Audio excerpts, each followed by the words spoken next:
ಸಿಗೋದಿಲ್ಲ, ಅವ್ರು FRS ಮಾಡಬೇಕು, ನೀವು ಅಂಗನವಾಡಿಗೆ ಹೋಗಿ ಫೋಟೋ ತೆಗೆದು ಹಾಕಬೇಕು, ಮಕ್ಳು ಎಷ್ಟಿದ್ದಾರೆ ಅಂತ ಫೋಟೋ ಹಾಕಬೇಕು. ಒಂದು ವೇಳೆ ಫೋಟೋ ಬಂದಿಲ್ಲ ಅಂದ್ರೆ ನಿಮಗೆ ಫುಡ್ ಬರಲ್ಲ. ಫೋಟೋದು DD ಮೇಲೆ ಒತ್ತಡ ಹಾಕೋದು, ಅವ್ರು ಸೂಪರ್ವೈಸರ್ಗೆ ಒತ್ತಡ ಹಾಕೋದು, ಸೂಪರ್ವೈಸರು ನಿಮ್ಮ ಅಂಗನವಾಡಿ ಗುಂಪುಗಳಿಗೆ ಜಯವಾಗಲಿ ಜಯವಾಗಲಿ. ಮೂಲಭೂತ ಸೌಕರ್ಯ ಸಿಗಲೇಬೇಕು,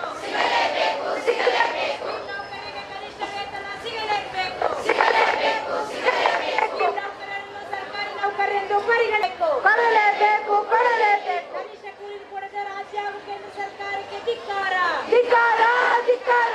ಅಗತ್ಯ ವಸ್ತುಗಳ ಬೆಲೆ ಅನುಗುಣವಾಗಿ ವೇತನ ಹೆಚ್ಚಳ ಮಾಡಲೇಬೇಕು ಮಾಡಲೇಬೇಕು ಮಾಡಲೇಬೇಕು. ICDS ಮಾಡುವುದನ್ನು ಕೂಡಲೇ ವಾಪಸ್ ಕೊಡಲೇಬೇಕು. ಚುನಾವಣೆ ಸಂದರ್ಭದಲ್ಲಿ ಆಶ್ವಾಸನೆ ಕೊಟ್ಟ ರೀತಿಯಲ್ಲಿ ಜಯವಾಗಲಿ ಜಯವಾಗಲಿ. ನೌಕರರನ್ನು ಕಾಯಂ ಮಾಡಲೇಬೇಕು ಮಾಡಲೇಬೇಕು ಮಾಡಲೇಬೇಕು ನೌಕರರನ್ನು ಕಾಯಂ ಮಾಡಲೇಬೇಕು ಮಾಡಲೇಬೇಕು. ಒಳಪಡಿಸಬೇಕು ಒಳಪಡಿಸಬೇಕು. ಮೂಲಭೂತ ಸೌಕರ್ಯ ಪಡೆಯಲೇಬೇಕು ಕೊಡಲೇಬೇಕು ಕೊಡಲೇಬೇಕು. ನೌಕರರು ಸರ್ಕಾರಿ ನೌಕರರೆಂದು ಪರಿಗಣಿಸಬೇಕು. SRI ಪ್ರಕ್ರಿಯೆ ತೊಡಗಿರುವಂತ ಅಂಗನವಾಡಿ ನೌಕರರನ್ನು ಅವರಿಗೆ ಮೂಲಭೂತ ಸೌಕರ್ಯ ಸಿಗಲೇಬೇಕು ಸಿಗಲೇಬೇಕು ಸಿಗಲೇಬೇಕು. SRI ನೇಮಕ ಮಾಡಿರುವಂತ ಅಂಗನವಾಡಿ ಕಾರ್ಯಕರ್ತರನ್ನು ಕೈ ಬಿಡಬೇಕು ಕೈ ಬಿಡಬೇಕು ಕೈ ಬಿಡಬೇಕು. SRI ಧಿಕ್ಕಾರ ಧಿಕ್ಕಾರ. ಬಿಸಿಯೂಟ ಯೋಜನೆ ಖಾಸಗೀಕರಣ ಬೇಡವೇ ಬೇಡ ಯೋಜನೆ ಖಾಸಗೀಕರಣ ಬೇಡ.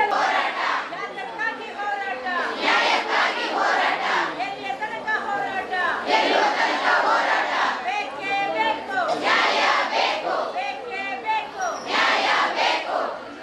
ಅಲ್ವಾ ಕೆಲಸ ಬೇಡವೇ ಬೇಡ. ಅಂಗನವಾಡಿ ಬಿಸಿಯೂಟ ನೌಕರರನ್ನು ಸರ್ಕಾರಿ ನೌಕರರೆಂದು ಪರಿಗಣನೆ ಮಾಡಲೇಬೇಕು. CITU ಜಿಂದಾಬಾದ್, ಇಂಕ್ವಿಲಾಬ್ ಜಿಂದಾಬಾದ್. ಜುಲೈ 10ರ ಹೋರಾಟವನ್ನು ಯಶಸ್ವಿ ಮಾಡಿ ಬಿಸಿಯೂಟ ನೌಕರರನ್ನು ಕಾಯಂ ಮಾಡಲೇಬೇಕು. ಸಮರ್ಪಕವಾಗಿ ಜಾರಿಗೊಳಿಸದೆ ಕನಿಷ್ಠ ಕೂಲಿಯನ್ನು ಕೊಡದೆ ದುಡ್ಡುಕೊಳ್ಳುವಂತ ಈ ಭ್ರಷ್ಟ ಸರ್ಕಾರಗಳಿಗೆ ಆಲ್ರೆಡಿ ಏನಿರೋದು SIR ಬಗ್ಗೆ ಸಮಸ್ಯೆ ಬಗ್ಗೆ ಹೇಳಿ. ಎಲ್ರಿಗೂ ನಮಸ್ಕಾರ. ಏನಿವತ್ತು ರಾಜ್ಯ ವ್ಯಾಪ್ತಿ ನಾವೀಗ ಕಪ್ಪು ಪಟ್ಟಿಯನ್ನು ಧರಿಸಿ ಇವತ್ತು ಈ ದಿನ DC ಕಚೇರಿ ಮುಂದೆ ಹೋರಾಟವನ್ನು ಜಿಲ್ಲಾದ್ಯಂತ ಹಮ್ಮಿಕೊಂಡು ಇವತ್ತು ನಾವೆಲ್ಲರೂ ಕೂಡ ಇಲ್ಲಿ ಬಂದಿದ್ದೀವಿ. ಈ ಹೋರಾಟದಲ್ಲಿ ನಮ್ಗೆ ಏನು ಬೇಡಿಕೆಗಳು ಈಡೇರಬೇಕು ಅಂತ ಆಗಲಿಗಾಗಲೇ ನಮ್ಮ ಸಂಗಾತಿಗಳೆಲ್ಲ ತಿಳಿಸಿದ್ದಾರೆ. ಮುಖ್ಯವಾಗಿ ನಮಗೆ SIR ಇದರಿಂದ ನಮ್ಮ ಅಂಗನವಾಡಿ ಕಾರ್ಯಕರ್ತರನ್ನ ಕೈ ಬಿಡಬೇಕು. ಯಾಕಪ್ಪ ಅಂತ ಅಂದರೆ ಇದರಲ್ಲಿ 50 ವರ್ಷ ಮೇಲ್ಪಟ್ಟವರು ಕೂಡ ಮಾಡ್ತಾಯಿದ್ದಾರೆ. ತುಂಬ ಕಾಯಿಲೆಗೆ ಒಳಪಟ್ಟಿರ್ತಕ್ಕಂತಹ ಅಂಗನವಾಡಿ ಶಿಕ್ಷಕಿಯರು ಕೆಲಸವನ್ನು ಮಾಡ್ತಾ ಇದ್ದಾರೆ. ಆದರೆ ಅವ್ರ ಕೈಲಿ ಕೆಲಸ ಮಾಡೋಕ್ಕಾಗ್ತಾಯಿಲ್ಲ. ಅವ್ರನ್ನ ಕೂಡಲೇ ಕೈ ಬಿಡಬೇಕು. ಜೊತೆಗೆ ಅಂಗನವಾಡಿ ಕಾರ್ಯಕರ್ತರು ಸಹ ಕೈ ಬಿಡಬೇಕು. ಕೈ ಬಿಟ್ಟಿಲ್ಲ ಅಂತಂದರೆ ಅಂಗನವಾಡಿ ಕೇಂದ್ರಗಳನ್ನು ನಡೆಸೋದು ಕಷ್ಟ ಆಗ್ತಾಯಿದೆ. ಅಂಗನವಾಡಿ ಕೇಂದ್ರದಲ್ಲಿ ಮಕ್ಕಳಿಗೆ ಏನು ನಾವು ಸೌಲಭ್ಯವನ್ನು ತಲುಪಿಸ್ಬೇಕೋ ಮತ್ತು ಗರ್ಭಿಣಿ ಬಾಣಂತಿಯರಿಗೆ ಏನೆಲ್ಲ ನಾವು ಸೌಕರ್ಯವನ್ನು ಕೊಡ್ತಾಯಿದ್ವಿ, ಜೊತೆಗೆ ದಿನನಿತ್ಯದ ಆಹಾರ ಎಲ್ಲ ಅವರಿಗೆ ಸಪ್ಲೈ ಮಾಡಬೇಕಿತ್ತು. ಇದೆಲ್ಲ ಕೆಲಸಗಳು ಸ್ಥಗಿತ ಆಗ್ತಾಯಿದೆ. ಮಕ್ಕಳಿಗೆ ಅಲ್ಲಿ ಕೂತು ನಾವು ಪಾಠ ಹೇಳಲಿಕ್ಕೆ ಆಗ್ತಾಯಿಲ್ಲ. ಮಕ್ಕಳನ್ನು ಸರ್ವತೋಮುಖ ಅಭಿವೃದ್ಧಿಯಾಗಿ ಕಾಪಾಡಬೇಕು ಅಂತ ಹೇಳಿ ಸರ್ಕಾರ ನಮ್ಮನ್ನು ನೇಮಿಸಿದೆ. ಆದರೆ ಅವರು ಆ ಕೆಲಸವನ್ನು ಬಿಟ್ಟು ಇತರ ಸರ್ವೆಗಳಿಗೆ, BLO ಕೆಲಸಗಳಿಗೆ, ವಿವಿಧ ಇಲಾಖೆಗಳ ಕೆಲಸಗಳಿಗೆ ಹಾಕ್ತಾಯಿದ್ರೆ ಅಂಗನವಾಡಿ ಕೇಂದ್ರಗಳಲ್ಲಿ ಮಕ್ಕಳಿಲ್ದಂತೆ ಆಗ್ತಾಯಿದೆ. ಈಗಾಗಲೇ LKG UKG ಸರ್ಕಾರಿ ಶಾಲೆಗಳಲ್ಲಿ ಹಮ್ಮಿಕೊಂಡಿದ್ದಾರೆ. ಅದರಿಂದ ಅಂಗನವಾಡಿಗೆ ತುಂಬ ತೊಂದರೆ ಆಗ್ತಾಯಿದೆ. ಅದನ್ನು ಮೊದಲು ನಿಲ್ಲಿಸಿ ಏನು ಅಂಗನವಾಡಿಗಳಲ್ಲೇ 10,000 ಈಗ ಅಂಗನವಾಡಿ ಕೇಂದ್ರಗಳನ್ನು LKG UKG ಯನ್ನಾಗಿ ಪರಿವರ್ತನೆ ಮಾಡಿದಾರೋ ಅದು ಎಲ್ಲ ಅಂಗನವಾಡಿ ಕೇಂದ್ರಗಳಲ್ಲೂ ಕೂಡ LKG UKG ಆಗಬೇಕು. ಉತ್ತಮ ರೀತಿಯಲ್ಲಿ ಅಂಗನವಾಡಿ ಶಿಕ್ಷಣ ಮಕ್ಕಳಿಗೆ ಆಗಬೇಕು. ಅಲ್ಲಿ ಏನು ಸೌಲಭ್ಯ ಎಲ್ಲ ಕೊಡ್ತಾ ಇದ್ದಾರೆ ಮಕ್ಕಳಿಗೆ, ಶೂ ಆಗಿರ್ಬೋದು, ಯೂನಿಫಾರ್ಮ್ ಆಗಿರ್ಬೋದು, ಮತ್ತು ಪಠ್ಯಪುಸ್ತಕ ಆಗಿರ್ಬೋದು, ಪ್ರತಿಯೊಂದು ಕೂಡ ಸರ್ಕಾರ ಕೂಡಲೇ ಈ ಸೌಲಭ್ಯನ ಕಲ್ಪಿಸ್ಕೊಡ್ಬೇಕಂತ ಹೇಳ್ತಾ ಹೆಚ್ಚಿನ ಮಾಹಿತಿಗಾಗಿ ನನ್ನ ಹೆಸರು ಪ್ರಮೀಳಾ ಕುಮಾರಿ ಅಂತೇಳಿ, ಜಿಲ್ಲಾಧ್ಯಕ್ಷರು ಅಂಗನವಾಡಿ ನೌಕರ ಸಂಘ. ಕೇಂದ್ರ ಸಮಿತಿಯ ಕರೆಯ ಮೇರೆಗೆ ಇವತ್ತು ದೇಶಾದ್ಯಂತ ನಾವೊಂದು ಕಪ್ಪು ಬಟ್ಟೆಯನ್ನು ಧರಿಸಿ ಒಂದು ಪ್ರತಿಭಟನೆಯನ್ನು ಮಾಡಬೇಕು ಅಂತೇಳಿ ನಾವು ಕರೆಯ ಮೇರೆಗೆ ನಾವು ಮಂಡ್ಯದಲ್ಲಿ DC ಆಫೀಸ್ ಮುಂದೆ ನಾವು ಹೋರಾಟವನ್ನು ಮಾಡ್ತಾಯಿದ್ದೀವಿ. ಯಾಕೆ ಅಂತ ಹೇಳಿದ್ರೆ ಇದು ಕೇಂದ್ರ ಮತ್ತು ರಾಜ್ಯ ಸರ್ಕಾರದ ನಡುವೆ ಸ್ಕೀಮ್ ನೌಕರರು ಕೆಲಸ ಮಾಡ್ತಕ್ಕಂಥದ್ದು.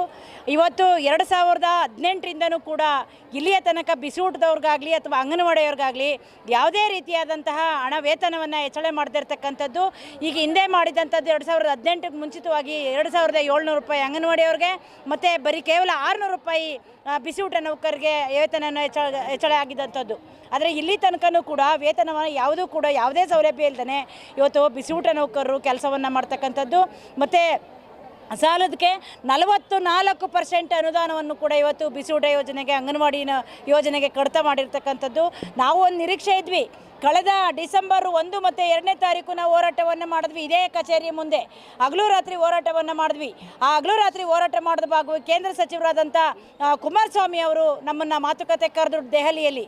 ಆದರೆ ನಾವು ಅಲ್ಲಿ ಒಂದು ನಿರೀಕ್ಷೆ ಮಾಡಿದ್ವಿ.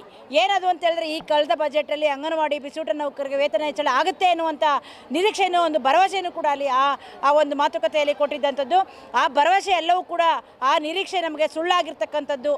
ಆದರೆ ಈಗೇನು ಅನುದಾನವನ್ನು ಕೇಂದ್ರ ಸರ್ಕಾರ ಕೊಡ್ತಾ ಇಲ್ಲ, ಅದನ್ನು ಕೂಡಲೇ ಕೊಡಬೇಕು, ಅವ್ರಿಗೆ ವೇತನ ಹೆಚ್ಚಳ ಆಗಬೇಕು ಅಂಗನವಾಡಿ ಮತ್ತು ಬಿಸಿಯೂಟ ನೌಕರರಿಗೆ ಅಂತೇಳಿ ಈ ಪ್ರತಿಭಟನೆ ಮೂಲಕ ನಾವು ಒತ್ತಾಯವನ್ನು ಮಾಡ್ತೀವಿ.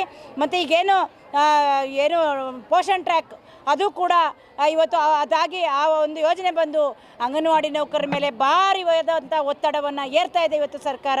ಮತ್ತು ಜೊತೆಗೆ SRI ಅದೇ SIR ಅದು ಕೂಡ ಇವತ್ತು ಒಂದು ಮಾನಸಿಕವಾದಂತಹ ಒಂದು ರೀತಿಯಲ್ಲಿ, ಈಗ ಮೊನ್ನೆ ಒಬ್ಬರು ಹೇಳ್ತಾ ಇದ್ರು ಮದ್ದೂರೆ ಅವರು, ಏನಂತಂದರೆ ನಮಗೆ SIR ಬಂದು ನಮಗೆ ಇಂಗ್ಲೀಷ್ ಬರಲ್ಲ, ಮೊಬೈಲಲ್ಲಿ ನಾವು ಮಾಡಬೇಕು, ಅದನ್ನು ಅಪ್ಲೋಡ್ ಮಾಡಬೇಕು, ನಾವು ಅದನ್ನು ಮಾಡಲಿಕ್ಕೆ ಆಗ್ತಾ ಇಲ್ಲ, ಈ ಕಡೆ ಅಧಿಕಾರಿಗಳು ನಮ್ಮನ್ನು ಬಿಡ್ತಾ ಇಲ್ಲ, ಹಾಗಾಗಿ ನಾನು ಸೂಸೈಡ್ ಮಾಡ್ಕೋತೀನಿ ಅನ್ನುವಂಥದ್ದು ಕೂಡ ನಡೀತಾ ಇದೆ.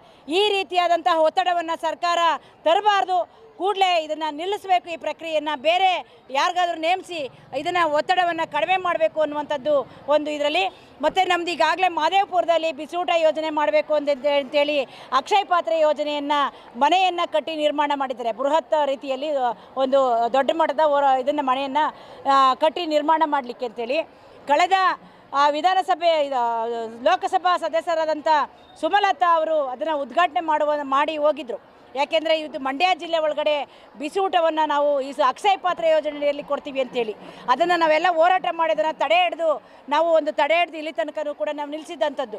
ಆದರೆ ಈಗ ರಮೇಶ್ ಬಂಡಿ ಸಿದ್ದೇಗೌಡರು ಎಲ್ಲರಿಗೂ ಲೆಟ್ರಾಗ್ತಾ ಇದ್ದಾರೆ. ಮೊನ್ನೆ ಮೇಡಮ್ ಜೊತೆಲೂ ಕೂಡ ನಾವು ಮಾತಾಡಿದ್ದೀವಿ, CO ಮೇಡಮ್ ಜೊತೆಲಿ. ಅದನ್ನು ಆ ರೀತಿಯಾಗಿ ನಮ್ಮನ್ನು ಇದು ಖಾಸಗೀಕರಣ ಬೇಡ, ನಾವ್ಯಾರೂ ಕೂಡ ಖಾಸಗೀಕರಣ ಮಾಡಬಾರ್ದು, ಮಾಡಿದ್ರೆ ಉಗ್ರವಾದಂಥ ರೀತಿಯಲ್ಲಿ ನಾವು ಹೋರಾಟವನ್ನು ಮಾಡ್ತೇವೆ ಬಿಸಿಯೂಟ ನೌಕರ ಸಂಘಟನೆಯಲ್ಲಿ ಅಂತೇಳಿ ರಾಜ್ಯ ಸರ್ಕಾರವು ಕೇಂದ್ರ ಸರ್ಕಾರಕ್ಕೆ ನಾವು ಎಚ್ಚರಿಕೆಯನ್ನು ಕೊಡ್ತೇವೆ. ಬಿಸಿಯೂಟ ನೌಕರ ಸಂಘಟನೆಯಿಂದ ಮಹದೇವಮ್ಮ ಜಿಲ್ಲಾ ಅಧ್ಯಕ್ಷರು. ಈ ದಿನ ಇಡೀ ಕರ್ನಾಟಕ ರಾಜ್ಯಾದ್ಯಂತ ಕರಾಳ ದಿನವನ್ನು ಆಚರಣೆ ಮಾಡ್ತಾ ಇರೋದು. ಭಾಳ ಮುಖ್ಯವಾಗಿ ಸ್ಕೀಮ್ ವರ್ಕರ್ಸ್, ಅಂಗನವಾಡಿ ಬಿಸಿಯೂಟ ನೌಕರರಿಗೆ ರಾಜ್ಯ ಸರ್ಕಾರ ಏನು ಘೋಷಣೆ ಮಾಡಿತ್ತು ಚುನಾವಣಾ ಭರವಸೆಯಂತೆ ಅಂಗನವಾಡಿ ನೌಕರರಿಗೆ 15,000, ಕಾರ್ಯಕರ್ತೆಯರಿಗೆ ಸಹಾಯಕಿಯರಿಗೆ 10,000, ಬಿಸಿಯೂಟದಲ್ಲಿ ಕೆಲಸ ಮಾಡೋರಿಗೆ 7,000 ರೂಪಾಯಿ ಕೊಡ್ತೀವಿ ಅಂತ ಚುನಾವಣೆ ಭರವಸೆ ಕೊಟ್ಟಿದ್ದರು. ಈಗ ಅಧಿಕಾರಕ್ಕೆ ಬಂದು 3 ವರ್ಷ ಕಳೆದೋಗಿದೆ. ಆದರೆ ಅವರು ಸ್ವಲ್ಪ ಪ್ರಮಾಣದಲ್ಲಿ ಅಂಗನವಾಡಿ ಮತ್ತು ಬಿಸಿಯೂಟಕ್ಕೆ ಸ್ಪಂದಿಸಿದಾರೆ ಬಿಟ್ಟರೆ ಪೂರ್ಣ ಪ್ರಮಾಣದ ಅವ್ರದ್ದು ಅವಧಿ ಏನು ಮುಗಿಯೋದ್ರೊಳಗಡೆ ಅವರು ಹೆಚ್ಚಳ ಮಾಡಬೇಕಾಗಿತ್ತು. ಆದರೆ ಈಗಾಗಲೇ 3/4% ಅವರು ಘೋಷಣೆಯಂತೆ ನಡ್ಕೋಬೇಕಾಗಿತ್ತು. ಆದರೆ ಅದು ಇನ್ನೂ ಈಡೇರಿಲ್ಲ. ತಕ್ಷಣ DK ಶಿವಕುಮಾರ್ ಅವರು ಈ ಒಂದು ವೇತನ ಹೆಚ್ಚಳದ ಭರವಸೆಯನ್ನು ನೀವು ಪ್ರಣಾಳಿಕೆಯಲ್ಲಿ ಕೊಟ್ಟಿದ್ರಿ, ಆ ಪ್ರಕಾರ ಅಂಗನವಾಡಿ ಮತ್ತು ಬಿಸಿಯೂಟ ನೌಕರ ವೇತನ ಹೆಚ್ಚಳ ಮಾಡಬೇಕು ಅನ್ನೋದು ಪ್ರಮುಖ ಡಿಮಾಂಡ್ ಇದೆ. 2ನೇ ಡಿಮಾಂಡು BLOಗಳಾಗಿ ಅಂಗನವಾಡಿ ವರ್ಕರ್ನ ದುಡಿಸ್ಕೋತಾ ಇದ್ದಾರೆ. ಅವರು ಸಮಗ್ರ ಶಿಶು ಅಭಿವೃದ್ಧಿ ಯೋಜನೆಯ ಕಾರ್ಯಕರ್ತರಾಗಿ ಕೆಲಸ ಮಾಡಬೇಕು, ಮಕ್ಕಳ ಅಪೌಷ್ಟಿಕತೆ ನಿವಾರಣೆ ಮಾಡಬೇಕು, ಗರ್ಭಿಣಿ ಬಾಣಂತಿಯರ ಅಪೌಷ್ಟಿಕತೆ ನಿರ್ವಹಣೆ ಮಾಡಬೇಕು. ಅವರು ಅಂಗನವಾಡಿ ತೆಗಿಬೇಕಾ BLO ಕೆಲಸ ಮಾಡಬೇಕು ಅನ್ನೋ ಪ್ರಶ್ನೆ ಇದೆ. ಯಾವುದನ್ನು ಸಮಗ್ರವಾಗಿ ಮಾಡೋಕ್ಕಾಗಲ್ಲ. ಹಾಗಾಗಿ BLO ಇಂದ ಕೈ ಬಿಡಬೇಕು ಅಂತೇಳಿ ಈಗಾಗಲೇ 16 ಸಲ CITU ನೇತೃತ್ವದಲ್ಲಿ ಅಂಗನವಾಡಿ ವರ್ಕರ್ಸು ಕೂಡ ಹೋರಾಟ ಮಾಡಿದ್ದಾರೆ, ಹೈಕೋರ್ಟ್ಗೆ ಹಾಕಿದ್ದಾರೆ. ಆದರೂ ಇದುವರೆಗೆ ಕೈ ಬಿಟ್ಟಿಲ್ಲ. SIRನ ತುಂಬ ತರಾತುರಿಯಲ್ಲಿ ತರಲಿಕ್ಕೆ ಹೊರಟಿದ್ದಾರೆ, ತುಂಬ ಅಪಾಯಕಾರಿ ಇದೆ. ಅರ್ಹ ಮತದಾರನ್ನ ಕೈ ಬಿಡಬಾರ್ದು ಅನ್ನೋ ಕಾರಣಕ್ಕೆ ಇವತ್ತು SIR ಸಮರ್ಪಕವಾಗಿ ಆಗಬೇಕಾಗಿದೆ. ಆದರೆ ಕಡಿಮೆ ಅವಧಿ ಇದೆ. ಅದು ಒತ್ತಡ ಇವತ್ತು ಅಂಗನವಾಡಿ ವರ್ಕರ್ ಮೇಲೆ ಬೀಳ್ತಾ ಇದೆ. ಅವರಿಗೆ BP ಶುಗರ್ ಇರೋರು, ಅನಾರೋಗ್ಯ ಇರೋರು ಮತ್ತು ಅಂಗನವಾಡಿಯನ್ನು ಪೂರ್ಣ ಪ್ರಮಾಣದಲ್ಲಿ ಮಾಡಲಿಕ್ಕೆ ಆಗದೇ ಇರೋ ಸಂದರ್ಭದಲ್ಲಿ ಈ ಕೆಲಸ ಒತ್ತಡ ಆಗುತ್ತೆ. ಹಾಗಾಗಿ BLO ಇಂದ ಕೈ ಬಿಡಬೇಕು ಅನ್ನುವಂಥದ್ದು ನಮ್ಮ ಪ್ರಮುಖ ಡಿಮಾಂಡು. 3ನೇ ಡಿಮಾಂಡು ರಮೇಶ್ ಬಂಡಿ ಸಿದ್ದೇಗೌಡರು ಶ್ರೀರಂಗಪಟ್ಟಣ ತಾಲೂಕು ಅವರು ಒಂದು ಪತ್ರ ಬರೆದಿದ್ದಾರೆ BOಗಳಿಗೆ, ನಮಗೆ ನಮ್ಮ ತಾಲೂಕಲ್ಲಿ ಇಸ್ಕಾನ್ಗೆ ನೀವು ಬಿಸಿಯೂಟ ವಹಿಸಿ ಅಂತ. ಎಂಥ ಮೂರ್ಖತನದ ಒಂದು ನಿರ್ಧಾರಕ್ಕೆ ಅವ್ರು ಬಂದಿದ್ದಾರೆ ಅಂತ ಹೇಳಿದ್ರೆ ಅದನ್ನು CITU ನಮ್ಮ ಅಂಗನವಾಡಿ ಬಿಸಿಯೂಟ ಸಂಘಟನೆಗಳು ಕೂಡ ತೀವ್ರವಾಗಿ ಖಂಡನೆ ಮಾಡ್ತೇವೆ. ಯಾಕೆ ಅಂತ ಹೇಳಿದ್ರೆ ಬಿಸಿಯೂಟ ಇರೋದು ಅಲ್ಲೇ ಶಾಲೆಯಲ್ಲೇ ತಾಜಾ ಅಡುಗೆ ಮಾಡಿ ಬಿಸಿ ಬಿಸಿಯಾಗಿ ಬಡಿಸ್ಬೇಕು, ಖುಷಿಯಾಗಿ ಮಕ್ಕಳು ತಿನ್ನಬೇಕು ಅಂತ.